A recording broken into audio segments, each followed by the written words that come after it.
Selamat datang di kelas Farmasetika.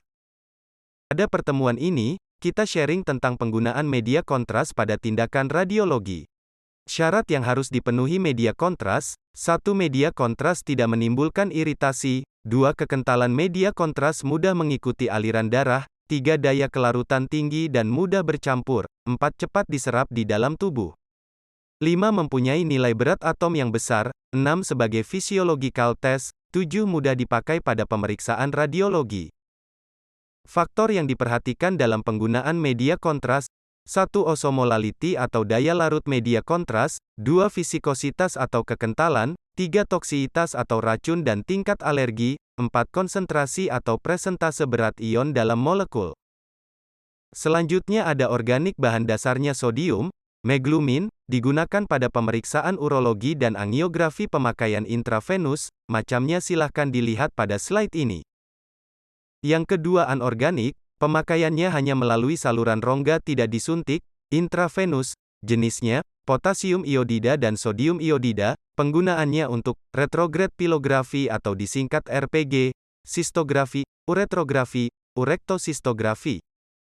Di slide ini adalah contoh penggunaan media kontras anorganik, retrograde pilografi, antegrade pilografi, dan sistografi. Organik, bahan iodin, penggunaannya untuk IPV dan untuk CT scan dengan kontras, kepala, toraks, abdomen, angiografi kepala, toraks, abdomen dan angiografi kardiak, dan untuk MRI dengan kontras. Dosis media kontras, dosis pada angiografi dan urografi, dewasa normal dengan intravena 1-2 ml per kilo berat badan, sedangkan untuk bayi dan anak 0,5 sampai dengan 1 ml per kilo berat badan. Pemakaian BASO4 pada pemeriksaan radiologi.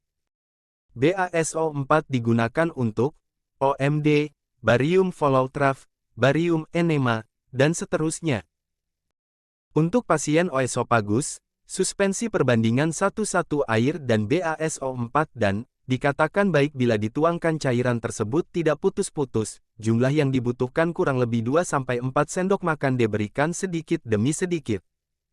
Kedua, untuk pasien MAH duodenum dengan barium mil, perbandingan BASO4 dengan air 1:4, jumlah kurang lebih 100 sampai dengan 200 ml diberikan dengan double kontras.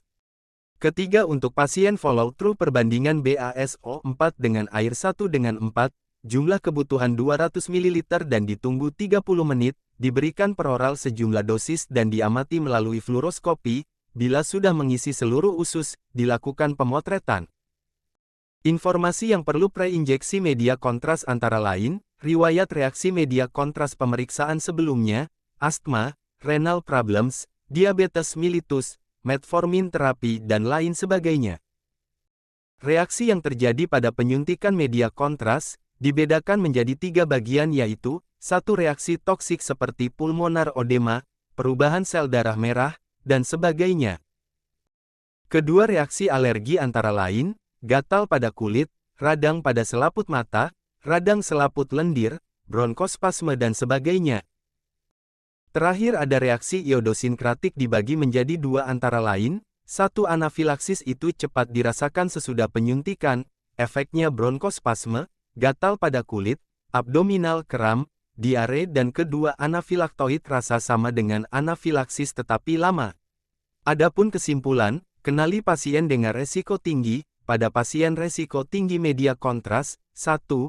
Bila memungkinkan hindari media kontras. 2. Pertimbangkan alternatif lain untuk diagnosis. 3. Bila tidak ada pilihan, persiapkan dengan baik.